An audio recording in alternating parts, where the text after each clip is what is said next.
Pre-production. Before even starting with a script or storyboard, you need to come up with a vision of what you want your end product to look like, feel like, and achieve. So what do I mean by that? I want you to really sit down and come up with a subject that inspires you. So think about your past experience. Maybe there's a story you want to tell with this video that is personal to you, or maybe a past family member. You know, how would you film that? Well, that's as much more of a somber tone video. So you'd want to use maybe a tight shot, of a very intimate shot, slow pace, a slow pan, you know, appropriate music for that. You don't want to play a rock song if you're telling an intimate story about yourself. You want to play a song that matches the mood. So these are the concepts that you just need to start thinking about. And if you're doing, you know, if you feel like you want to do a much more action-focused video, okay, so think about how you want to film that. All right, you want to get nice, uptight, and close. You want to be a little bit more from the hip, so you can just move as you go with your camera. You want to use, maybe you want to cut the music, cut the video to the beat of the music. You want a song that's got some punch to it that really gets the blood pumping, gets people excited. These are concepts that you should think about before you even start picking up the camera, because you really want to make sure you achieve your vision. And then scripting. If you are doing a voiceover, you know, you would write down a script of what your voiceover would say. If you feel like your video is more of a dialogue between characters, let's say, you would write down the dialogue. And I have this note here that it's not always necessary. What I really mean by that is, if you feel that, hey, I don't want to have a voiceover, I don't want to have people talking in my video, it's still important to just jot down notes. Important for you to put your ideas, you know, pen to paper, and get some scribbles going, because when it comes to filming or when it comes to editing, it's always good to be able to refer back to your notes as, you know, a script. And just so you can always refer back to, like, oh yeah, that's what I wanted to do with this scene. That's the angle I wanted to go with. For your storyboard and gear checklist, I want to spend a little bit more time talking about that, because they are incredibly important to the overall scope of what's about to come. So your storyboard. This is the fundamental piece of any good video, of anything that requires extensive planning. You need a good storyboard. Storyboard is a scene-by-scene breakdown of your final video. You not only illustrate, try to illustrate what each scene will look like, but how you decide you want to film it, where you want to film it, you know, how long a scene needs to be. An effective storyboard breaks down every detail you need to know when it comes to filming your video, so that on the day of production, you know exactly what you need to do and you're not wasting your time. I have here linked an example of something we use internally at Soak. It's sort of a cut and dry, very simple one, and we also have a shoot plan that I'll break down as well.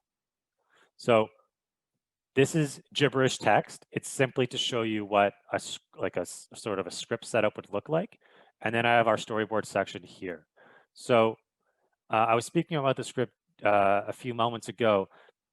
Keep in mind that this video should be about 2 minutes long. At the most, it should be 2.5 minutes long, meaning you don't want your script to be endless. You need something that's a little bit concise, because you don't want to have too many words for the overall video where you feel like you have to cut or rush the audio. A good rule of thumb would be maybe about 3/4 of a page, a full page at the very most for a 2-minute video, but about 3/4 of a page, you're set. So this gibberish text illustrates that. Don't try to read it. It's nonsense language. And why I have this here is because this here is sort of what a storyboard looks like for us internally, which is I take a piece of the script, either sentence by sentence or sort of just a thought that has a few sentences in it, and I paste it in one half of the column. And on the other half here, this empty space, this is where I'll sit down and I'll draw out what we're doing, or I'll type in some, you know, maybe drawing's not the best thing and you don't want to spend some time doing that.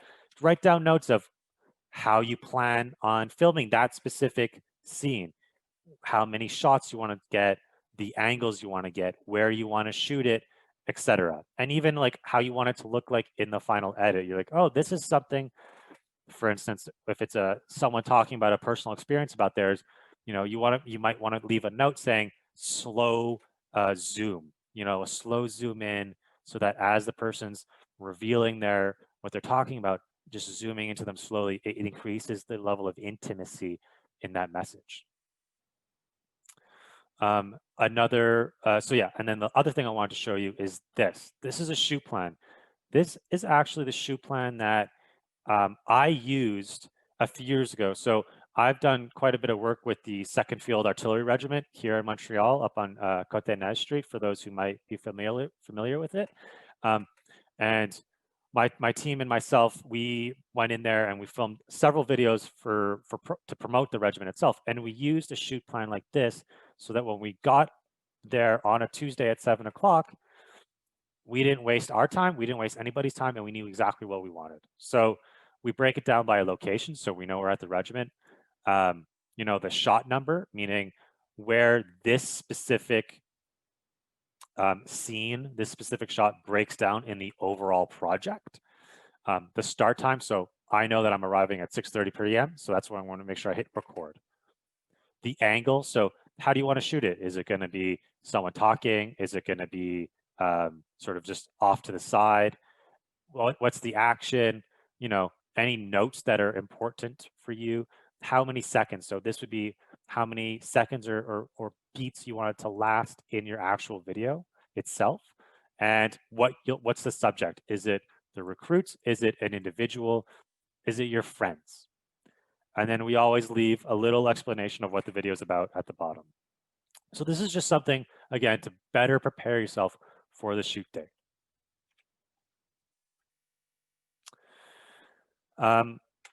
Now we have our gear checklist. And, again, just like going on any operation, you need to have a checklist of all the tools and items you'll need going into your shoot. This is just a very simple thing. You can even put it on a piece of, like, a pen on paper, or you come up with your own checklist on a Word document. But it just breaks down everything you'll need for the shoot day, so that you show up there and you've got everything on handy, you know where everything is, and you're not like, oh, shoot, I forgot my microphone. Always have a good checklist.